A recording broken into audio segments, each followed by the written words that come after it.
शाता काफिरान दी साजिशुन दी मक्का की बद हालात दी अबू लहब अबू जहल उतबा उतैबा शेबा दा काफिरान दा हुजूर दा कत्ल मंसूबा जोड़ा करे दा अल्लाह रब्बुल इज्जत हुजूर तो दे कोर सऊज अबू बकर दा जान सर रवान का और जद कोर वज पतो रशबा की हजरत नबी पाक सल्लल्लाहु अलैहि वसल्लम द खपल कोर सरावती अबू बकर दरवाजा उठकवला अबू बकर तो या रसूल अल्लाह तो रशबा सा हालात दी हजरत नबी पाक तो रजा हिजरत थी वजद कोर सा अबू बकर सिद्दीक रजी अल्लाह तआला नु पलुचुप शो ने चपले के शकड़ी ने दकोर इजाजत आखस्ती द रसूल कायनात सल्लल्लाहु अलैहि वसल्लम सरा रवान सु और द गारे सुर पर ख्वाबा द गारे हिरा पर ख्वामंदी हजरत अबू बकर सिद्दीक रजी अल्लाह तआला अन्हु रवान सु फक़द नसरहुल्लाह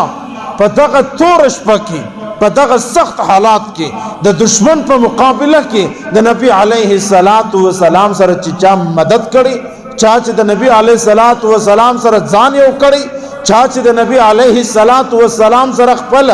मिर शरीक करे और ताकत शरीक करे दी हजरत अबू बकर सिद्दीक रजी अल्लाह तआला अन्हु और कुरान ऐलान फक़द नसरहुल्लाह दे से मुराद हजरत अबू बकर सिद्दीक रजी अल्लाह तआला अन्हु ज़मा उन्वान अबू बकर सिद्दीक सिर्फ कुरान के बयान और बस फ़क़द नसरहुल्लाह इज़ अख़रजहुल्लज़ीना कफ़रू सानी अस्नैन इज़ अख़रजहुल्लज़ीना कफ़रू सानी अस्नैन अल्लाह फरमाए चे ए पैगंबरा याद की हक़ वक्त चे कल काफिरान तासु द मक्के से हुइस्ता सो के द मक्के से हुइस्ती द हिजरत पशपा बांधी सोक द मक्के से रवानो यो नज़ूल द्वयम अबू बकर सानी अस्नैन पधू की द्वयम अबू बकर अल्हम्दुलिल्लाह द दुनिया टोटल मुफस्सिरीन उलमा पर दे खबर बांधी मुत्तफिक दे द नबी अलैहि सलातु व सलाम सर वथुल वाला अबू बकर और द काफिरान पवज वथुल अबू बकर और सानी अस्नैन पधू की द्वयम हजरत अबू बकर सिद्दीक रजी अल्लाह तआला अन्हु इद हुमा फिल गार चिदवू पर गार की द्ववल पर गार सानी अस्नैन इज हुमा फिल गार द्व कसान वल पर गार की गार सूर की अगर द्व कसान सूको मुसलमानों कुरान वयल आसान द कुरान से पर अकल पर अमल किरा उस्तल मुश्किल दे इद हुमा फिल गार पर गार की द्व कसान वल अगर द्व कसान यो हुजूर द्वम अबू बकर सिद्दीक रजी अल्लाह तआला और हजरत उमर रजी अल्लाह तआला अन्हु हजरत अबू बकर तो फरमाइल ए अबू बकर ज़मा द जिंदगी टोल इबादत दर कौम खुस्ता द युश पे इबादत में माथा रखे हजरत अबू बकर सिद्दीक रजी अल्लाह तआला अन्हु तो फरमाइल या उमर कम इबादत वाड़े हजरत उमर रजी अल्लाह तआला अन्हु ज़वंद इबादत से ढक ज़वंद अगद इस्लाम इज्जत द इस्लाम नुम गैरत हजरत उमर रजी अल्लाह तआला अन्हु हजरत उमर वजमा टोल ज़वंद तवा खास मा द टोल ज़वंद इबादत वाखा अगर योश पची दे हुजूर सर पर गार की तेरे कला अगश पे इबादत माथा रखा हजरत अबू बकर सिद्दीक रजी अल्लाह तआला अन्हु तो फरमाइल ए उमर अज़मा दे पर रब कसम च दास्तार कम पिंजो जरा जुंदुन माथा रखे द अग योश पे द गार इबादत दर्शकार को मुहम्मना इद हुमा फिल गार अबू बकर सिद्दीक रजी अल्लाह तआला अन्हु द नबी अलैहि सलातु व सलाम सर पर गार खड़पैसु आवाज़ों नाराल शेष कारसवे हजरत अबू बकर परेशान असु नबी अलैहि सलातु व सलाम पर गार के अबू बकर रुसरा परेशान असु हजरत अबू बकर यादु सती ला तहजन हुजन वदे तो पर बलचा गम कवल द अरबी तकल्लुम दे द अरबी ग्रामर दे द अरबी लुगत दे पर बलचा बांधे गम कवल फगार के अबू बकर सिद्दीक चे आवाज वावर दी काफिरान अबू जहल और पूरा काफिना द गारिज द सुरवी मखलर आली कुरान सिर्फ आगा आयातों न बयान को चिपकम आयातों के द इस्लाम द अवल मुसलमान यानी सैयदना अमीरुल मुमिनीन खलीफतुल मुस्लिमीन हजरत सैयदना अबू बकर सिद्दीक रजी अल्लाह तआला अन्हु मकाम और अज़मत और फजीलत ज़मा उस्ताप मखकिरा से قرآن کریم کے اللہ رب العزت پر سورة الفاتحہ کی فرمائی صراط الذین انعمت علیہم چې دا هغه خلکو لعنه چې پر کومه باندې الله رب العزت انعام وکړي هغه لاره کومه لار ده هغه د چا لار ده چې پر کومه لار باندې الله رب العزت انعامونه کړي دي هغه لار کومه لار ده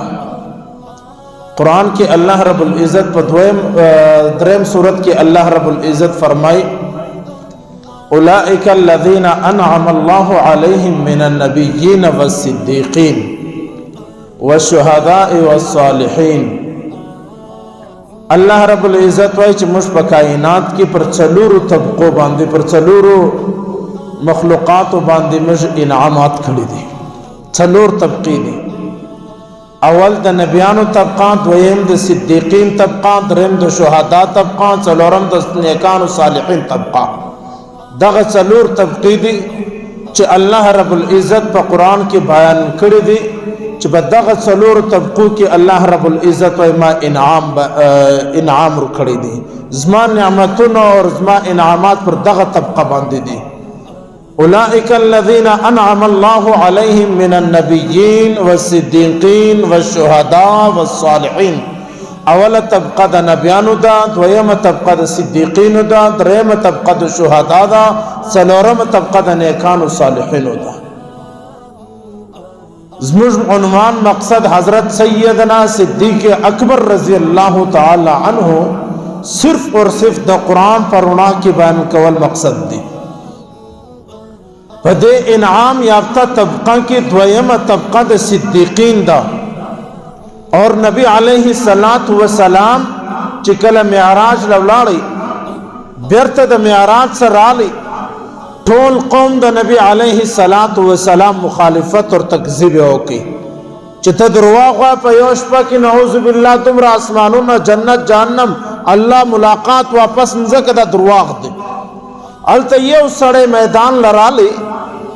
چې نبی علیه الصلاۃ والسلام په باری کې و فرمل ان یقول ربی الله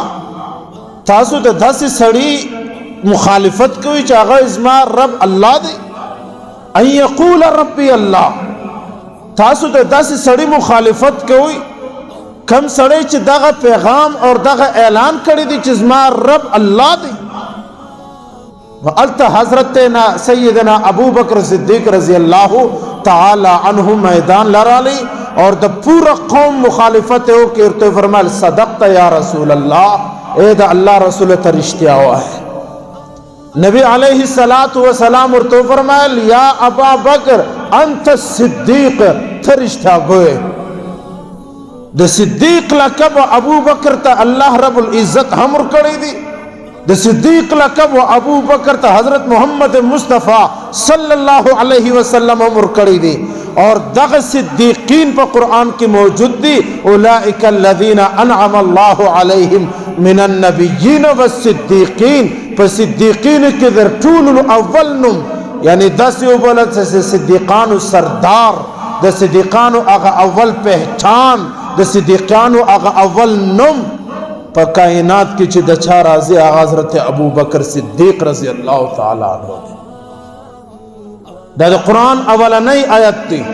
چې د حضرت ابو بکر صدیق رضی اللہ تعالی عنہ پر صداقت باندې مہر لگاوي اور د ابو بکر صدیق رضی اللہ تعالی عنہ تذکرہ په قرآن کې راغلی ده قرآن کې دویم سورت موجود دی په 10 سپارہ کې سورۃ التوبہ آیت نمبر 40 دی اللہ رب العزت فرمائے الا تنصروه فقد نصره اللہ اے پیغمبرہ اذ اخرجه الذین کفروا ثانی اثنین اذ هما فی الغار اذ یقول لصاحبه لا تحزن ان اللہ معنا دا قرآن کریم دا سورۃ التوبہ دا 10 سپارے آیت دی پدغه آیت کی اللہ رب العزت و الا تنصروه فقد نصره اللہ اے پیغمبرہ یاد کا اگر زمانہ چې اللہ رب العزت ستا مدد ہوکی فقد نصره اللہ اللہ ستا مدد ہوکی یعنی ہجرت شپا اور ریادی پا ہجرت پا شپا کی اللہ ستا مدد ہوکی ټول کائنات مفسرین ابن کثیر قرطبی وغیرہ علامہ بغوی علامہ قرطبی ټول مفسرین علامہ ابن جوزی دا ټول مفسرین پر دې خبره باندې متفق دي چې فقط نصره الله الله د پیغمبر مدد وکي نصرت وکي څنګه وکي چې پیغمبر د ابو بکر کور تراله دروازه روټه کوله تور شپه ده نو حضرت ابو بکر صدیق رضی الله تعالی عنہ خپل پر یار یعنی رسول پاک باندې پریشان وسو اوس بس کیږي کافران را ورسېدو اوس مرزه پیدا کی اور اوس په غار کې بس مرسه جوړیږي نبی علیہ الصلات والسلام چې په غار کې وکتل ابو بکر پریشان دي غمگین دي نو نبی علیہ الصلات والسلام د الله خواته متوجه سو اور ته فرمایل اے ابو بکر لا تحزن بیره جما ان الله معنا الله زما استا سره دی لا تحزن غمگین کې جما پریشان کې جما دا دنیا کفریہ دا ابو جہل اور کمپنی دا ابو لہب اور پورا قبیلہ اور دا پورا سرداران قریش دا دنیا دا طاقتوں سخت ڈک چھ پخپل دور کے ځان ته سپر طاقت وائی اللہ رب العزت اور دا اللہ نبی صلی اللہ علیہ وسلم فرمائے لا تحزن ان اللہ معنا اے ابو بکر میں پریشان کیجا زما استا سر بے شک اللہ استا دغه لا تحزن جملے چه حضور پا غار کی ویل ہے دا قرآن پر رنا کی دا ایمان پر رنا کی اور تو گوری دا جملے وچھاتا ویل ہے دا خبری دا چھا سر کولے چه لا تحزن پریشان کے دا غمگن سوک سو پورا کائنات کا مسلم دی کا غیر مسلم دی پر دے خبر باندے متفق دی چاہا حضرت ابو بکر صدیق رضی اللہ تعالی عنہ لا تحزن ان اللہ معنا اور دا اغ جملہ دا مسلمانانو چې دنن دا مسلمان دا پارا کاش دنن مسلمان خپل په زړو کې خپل په ایمانو کې د دې جملې اثر پیدا کی د دې جملې طاقت اور خوند پیدا کی نن د هر څوک د سړي څخه بیریږي نبی علیہ الصلوۃ والسلام فرمایل چې کله انسان د ګناو ډېر غلبه په ځان باندې راولي او هر وخت په ګناو کې غر کې نو الله رب العزت داسې وخت راولي چې بیا د خپل د سایه سره هم بیریږي خپل سایه سره هم بیریږي پورا دنیا امت مسلمہ یرغمالا اور بیریږي او دا مسئلہ ونسی دا حالات خراب نسی دا مسئلہ ونسی علماء هم پریشانہ عوام پریشانہ دنیا پر مسلمان پریشانہ کہ دا مسلمان دا بچی پر ذہن کی دا یو فقرہ راسی لا تحزن ان اللہ معنا مصر اللہ ستا بیر دا چشدہ دا مسلمان سر اللہ ستا دا مسلمانو بچانو سر اللہ ستا دا پورا کائنات دا انسانانو مسلمانانو سر اللہ ستا چیری چی اللہ ہی پہ غم و پریشانی دا چشدہ لا تحزن ان اللہ معنا پریشانہ کے شما بے شک اللہ اسما سر دے نبی علیہ الصلوۃ والسلام اردو فرمائے دا دویم آیت تے جی حضرت ابو بکر صدیق رضی اللہ تعالی عنہ پبارک را نزل سوئی تھی درہم آیت قرآن پاک کی آخری سپارہ دا سورۃ اللیل کی اللہ رب العزت فرمائے وَسَيُجَنَّبُهَا الْأَتْقَى چا اللہ بے حفاظت کی دا متقیانو دا جہنم اسا وَسَيُجَنَّبُهَا الْأَتْقَى تقوادار سوک دی دا قرآن چوئے اتقا در طول غٹ تقوادارا در طول غٹ بزرگ اور در طول غٹ اعلی مرتبے والا سوک دی قرآن فرمائے وَسَيُجَنَّبُهَا الْأَتْقَى الَّذِي يُؤْتِي مَالَهُ يَتَزَكَّى چاچ خپل مال دا اللہ رب العزت تبار حوالے کی چخپل زان صفا کی دا اللہ پا دربار کی دا گناہن سے دا نور شان سخپل زان صفا کی وَمَا لِأَحَدٍ عِنْدَهُ مِن نِعْمَةٍ تُجْزَى دا اچھا سے بدلہ نغواری إِلَّا ابْتِغَاءَ وَجْهِ رَبِّهِ الْأَعْلَى مگر دا خپل رب رضا غواری قرآن کی دغا آیاتون دا چاپ باری کی تقریباً دا حضرت ابو بکر صدیق رضی اللہ تعالیٰ عنہ پلار ابو قحافہ یہ رسول کے تل ابو بکر صدیق رضی اللہ تعالیٰ عنہ مسلمانان آزادی حضرت ابو بکر صدیق رضی اللہ تعالیٰ عنہ پلار ابو قحافہ یہ رسول کے تل ابو بکر صدیق رضی اللہ تعالیٰ عنہ مسلمانان آزادی کافران و مسلمانان غلامان جوڑ کری غلام بے کڑی کارنے پکول حضرت ابو بکر صدیق رضی اللہ تعالیٰ عنہ چوکت دا کافر پر مسلمان بند حکمرانی کی نو ابو بکر با پیسے ور کے غلام بے آزاد کی پلار تویل ابو قحافہ اور تویل اے ابو بکر دا غریبان خلق آزادے دا کافرانو سے غلامان آزادے دردی خوشدی غٹ مسلمان آزاد کے یا غٹ سڑے آزاد کے سبب پکار در سے اللہ رب العزت پر اغا موقع بند دا آیاتنا را نازل کل چھ ابو بکر صدیق رضی اللہ تعالی عنہ دا کافرانو سے مسلمانان آزادی نہ دا طاقت دا پارا نہ دا دنیا دا نمر نشان دا پارا بلکہ حضرت ابو بکر صدیق رضی اللہ تعالی عنہ مسلمانان آزادی صرف اور صرف دخپل رب در ازاد پارا اور قرآن کی اللہ فرمائے وَلَسَوْفَ يَرْضَعَ اور دیر قریب با اللہ دا دس راضی سے اور دا دیر شان اور نصیب کی دا آیاتون ٹھول دا حضرت ابو بکر صدیق رضی اللہ تعالی عنہ پر عظمت اور پر شان باندے موجود دی سورۃ الزمر آیت نمبر 10 کی ہم اللہ رب العزت فرمائی والذی جاء بالصدق وصدق به اے پیغمبرہ تھا چی صداقت راوڑی والذی جاء بالصدق صداقت چی شدہ اللہ وحدانیت ہو چاراوڑی محمد مصطفیٰ راوڑی صدق بھی دغ خبر تصدیق چاہو کہ حضرت ابو بکر صدیق رضی اللہ تعالیٰ عنہ ہو لا يستوی منکم من انفق من قبل الفتح اللہ و اولئک اعظم درجتا من اللہ سورۃ الحدید کی موجود دی اللہ رب العزت فرمائی چی حضرت نبی پاک چی خلق برابر کے دلی نسی چاچی دا مکہ دا فتح اول میں ایمان راڑے اور جہاد ہو کی اور اگر کسان چاچی دا مکہ دا فتح بعد کی ایمان راڑے دا برابر کے دلی نسی قبل الفتح المکہ دا مکہ دا فتح سے مخ کی چچا ایمان راوڑی اولائک اعظم درجہ اگر سوک دے ابو بکر صدیق دی